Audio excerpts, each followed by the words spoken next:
ایک مرتبہ ہمارے نبی صلی اللہ علیہ وسلم مکہ سے گزر رہے تھے۔ ہمارے نبی صلی اللہ علیہ وسلم کی نظر ایک بوڑھی عورت پر پڑی کہ وہ بوڑھی عورت کھڑی ہے اور ہاتھ میں 2 تھیلے ہیں، اور وہ بیچاری اتنی بوڑھی ہے کہ ایک اٹھاتی ہے تو دوسرا زمین پر رکھنا پڑتا ہے، اور دوسرا اٹھاتی ہے تو پہلا زمین پر رکھنا پڑتا ہے۔ سب کی نظر پڑ رہی ہے لیکن کوئی نہیں آ رہا ہے۔ سامنے سے میرے آقا صلی اللہ علیہ وسلم آئے اور کہا، یا امّا ما تفعلی، اے میری ماں کیا کر رہی ہو، ایک تھیلا میں اٹھا لوں؟ بیچاری بوڑھی عورت نے کہا، ایک اٹھا لے۔ ہمارے نبی صلی اللہ علیہ وسلم نے کہا، اماں رہنے دو، دونوں میں اٹھا لیتا ہوں۔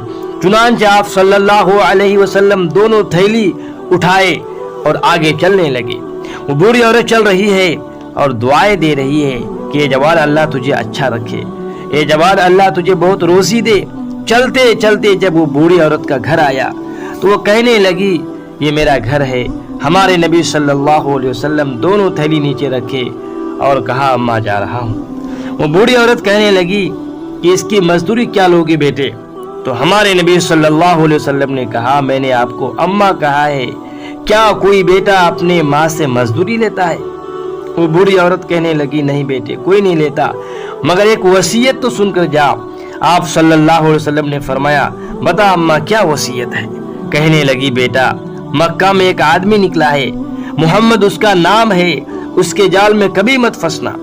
وہ باپ بیٹے کے اندر جدائی ڈالتا ہے، میاں بیوی کے اندر جدائی ڈالتا ہے، وہ جادوگر ہے، وہ ساحر ہے، وہ کاہن ہے، لوگ اسے مجنوں کہتے ہیں، لوگ اسے دیوانہ کہتے ہیں، اس کے پاس کبھی مت جانا۔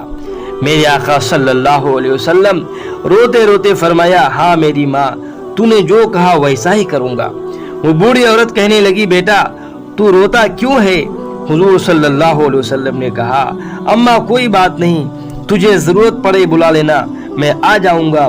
تو بوڑھی عورت کہنے لگی، کوئی بات ضرور ہے بیٹا، تو روتا کیوں ہے؟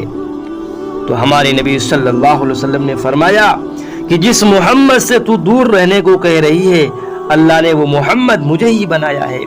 تو بوڑھی عورت کہتی ہے، بیٹا تو جادوگر نہیں ہو سکتا، تو دیوانہ نہیں ہو سکتا، تو ساحر نہیں ہو سکتا، میں زمین پر گواہی دیتی ہوں کہ اس زمانے کا اللہ نے تجھے نبی بنا کر بھیجا ہے۔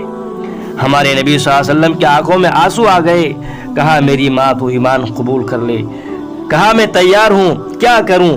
ہمارے نبی صلی اللہ علیہ وسلم نے کہا، پڑھو، اشہد اللہ الہ الا اللہ واشہد ان محمد رسول اللہ۔ اس کے بعد ہمارے نبی صلی اللہ علیہ وسلم جانے لگے تو بوڑھی عورت کہنے لگی، اے بیٹا رک جا۔ اس کے بعد کہا، بیٹا ساری مائیں بچے پر احسان کرتی ہے، مگر تو وہ بیٹا ہے جو ماں پر احسان کرتا ہے۔